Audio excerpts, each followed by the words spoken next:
Малолетнего жителя Москвы с его товарищем задержали за поджог сена на одной из ферм Бугульмы. Одной спички хватило, чтобы вспыхнуло несколько сотен тюков. Ущерб фермера оценили под $1 000 000. Айгуль Бадрудинова расскажет, как из спички разгорелось пламя.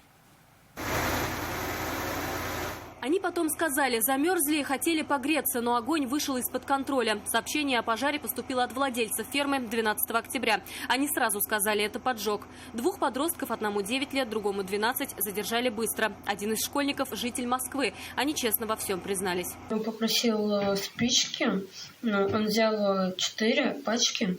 Дальше мы пошли в это здание. Дальше мы туда зашли, прыгали на сено.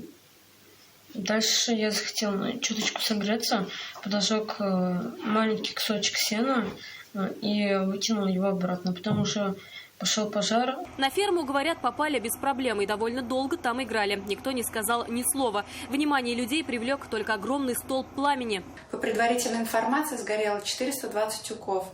Ущерб составил 720 000 рублей.